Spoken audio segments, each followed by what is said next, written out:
भगवद गीता में कहा गया है कि यदि कोई सचमुच उन्हें जानना चाहता है तो उसे प्रमाणित ग्रंथों में उल्लेखित किया विधियों का पालन करना चाहिए। वह इन नियमों के अनुसार तपस्या कर सकता है।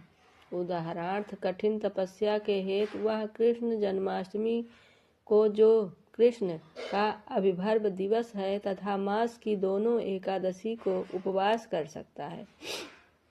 जहाँ तक दान का संबंध है, यह बात साफ है कि उन कृष्ण भक्तों को यह दान दिया जाए जो संसार भर में कृष्ण दर्शन को या कृष्ण भावनामृत को फैलाने में लगे हुए हैं। कृष्ण भावनामृत मानवता के लिए वरदान है। रूप गोस्वामी ने भगवान चैतन्य की प्रशंसा परम दानवीर के रूप में की है, क्योंकि उन्होंने कृष्ण प्रेम का मुक्ति रीत से विस्तार किया, जिसे प्राप्त कर पाना बहुत कठिन है। अतः यदि कोई कृष्ण भावनामृत का प्रचार करने वाले व्यक्तियों को अपना दान धन में देता है, तो कृष्ण भावनामृत का प्रचार करने के लिए दिया गया यह दान संसार का सबसे बड़ा दान है।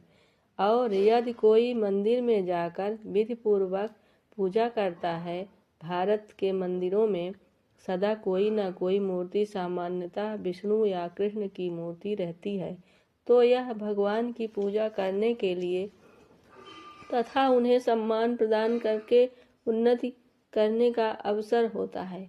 नौसुखिया के लिए भगवान को भक्ति करते हुए मंदिर पूजा अनिवार्य है, जिसकी पुष्टि श्वेताश्वर उपनिषद में हुई है, जिसमें भगवान के लिए अविचल भक्ति भाव होता है और जिसका मार्गदर्शन गुरु करता है, जिसमें भी उसकी वैसी ही अविचल श्रद्धा होती है, वह भगवान का दर्शन प्रकट रूप में कर सकता है। मानसिक चिंतन मनोधर्म द्वारा कृष्ण को नहीं समझा जा सकता। जो व्यक्ति प्रामाणिक गुरु मार्गदर्शन प्राप्त नहीं करता, उसके लिए कृष्ण को समझने का शुभारंभ कर पाना भी कठिन है।